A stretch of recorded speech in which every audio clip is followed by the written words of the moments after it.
My name is Nkosi Velile Mandela, or simply Chief Mandela. I'm a member of Parliament serving in the National Assembly as the chairperson of the Portfolio Committee on Agriculture, Land Reform and Rural Development. But I'm also the ambassador for the global campaign to return to Palestine, which I proudly wear the badge of. I'm also the head of the Royal House of Mandela, which is a traditional council that seeks to uphold the work and champion the causes that my grandfather, His Excellency President Nelson Rolihlahla Mandela, stood for. And as you know, that the Palestinian issue has been one that was close to his heart. He regarded the Palestinian struggle as the greatest moral issue of our time. And on his visit in Gaza in 1995 and respectively in 1997, he made a commitment to the Palestinian people by saying that our freedom is incomplete without the freedom of the Palestinian people. It is thus what brings us as South Africans into the international solidarity movement, to ensure that we share our very own experiences that we underwent during our darkest days in the struggle for liberation in South Africa against a brutal and oppressive apartheid regime in South Africa. Do you want me to pause to translate, or should I continue? Continue. I'll wrap it up in Turkish and give the summary. This time I'm leaving it to the press. I have also my own talk. So. Thank you for that. And for us, we continue as grassroots organizations and civil society in South Africa to share our experiences with Palestinians. As many of you will know that the likes of my grandfather drew immense inspiration while they were incarcerated for life imprisonment from the Palestinian struggle. And therefore, Madiba regarded Comrade President Yasser Arafat as his brother and comrade in arms. We today are able to crisscross the global community as free citizens of the global community, and therefore utilize our voice and our being to add and be a voice of oppressed nations around the globe. I'm excited today to be here in Turkey to give support to the flotilla and the work that is being done by World Lawyers Association to ensure that they continuously support and give all the much needed aid to the Palestinian resistance as well as the Palestinians internally. But we want to give a heartfelt and warm gratitude to those that have come from over 50 countries to join the flotilla and to participate. We have veterans, we've got women, we've got young people that want to make it known that we will indeed break the siege and break the blockade on Gaza. But for all this to be achieved, we have to have a coordinated effort.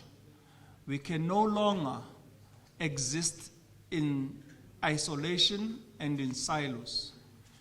We have made a call for unity amongst Palestinians.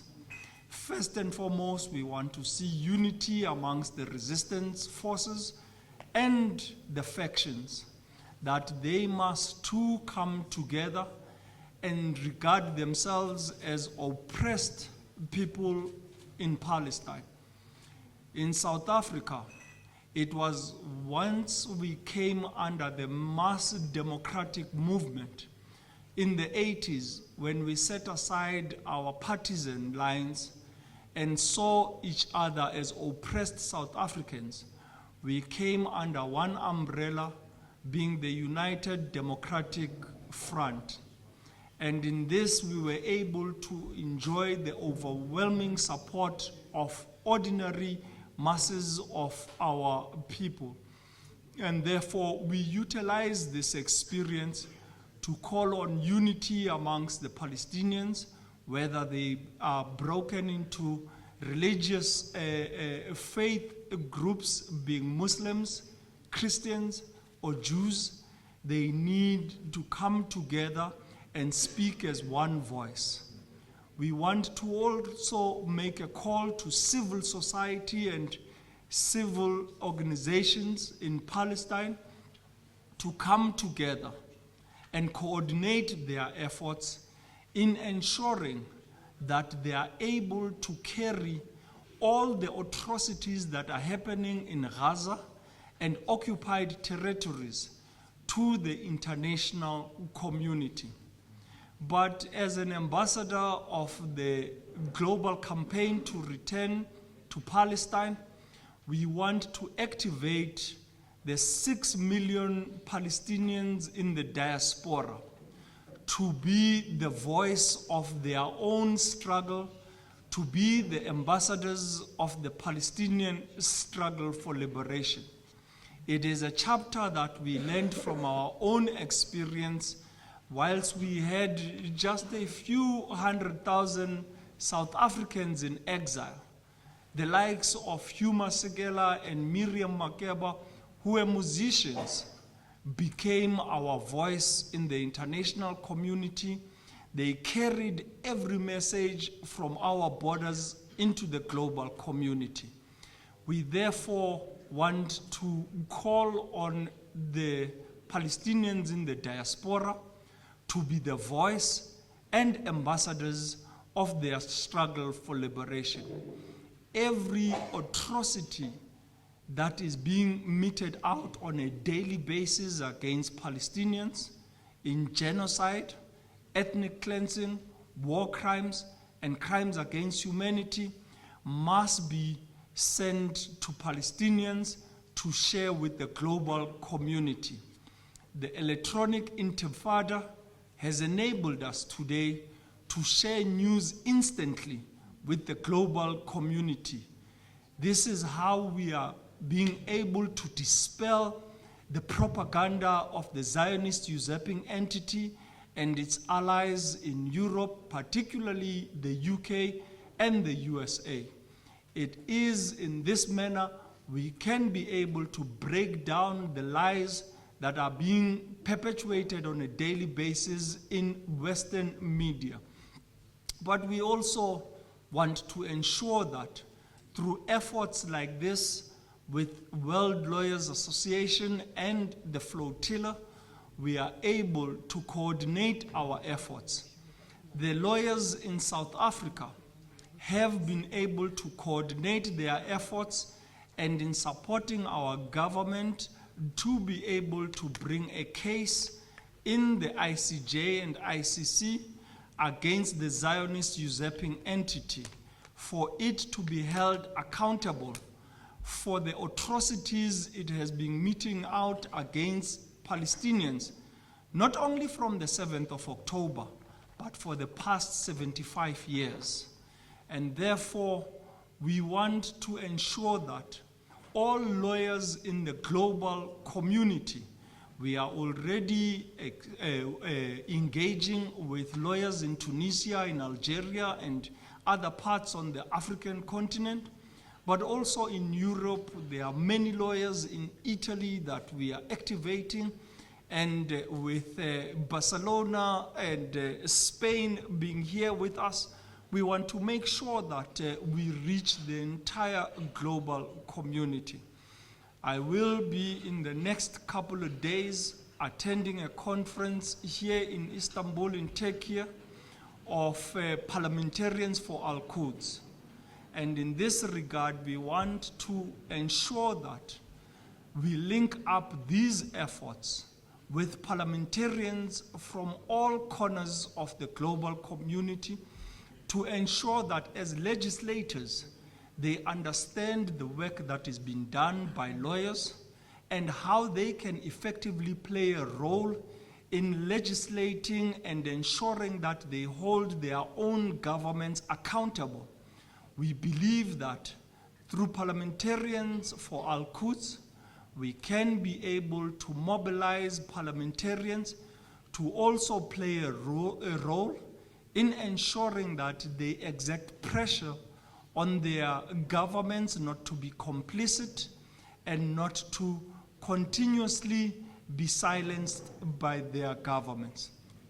We thank the panel that has availed themselves to participate in this press conference, but also we want to thank the members of the media for ensuring that you are able to cover these programs, which in their small ways are able to contribute to the greater vision of dismantling and isolating the Zionist usurping entity. Many of us in South Africa never thought that we would be able to defeat a military power and a brutal apartheid regime of South Africa. But with our efforts in the armed struggle, as it was President Nelson Mandela who made a call to South Africans that we had only two choices: to submit or to fight for our liberation.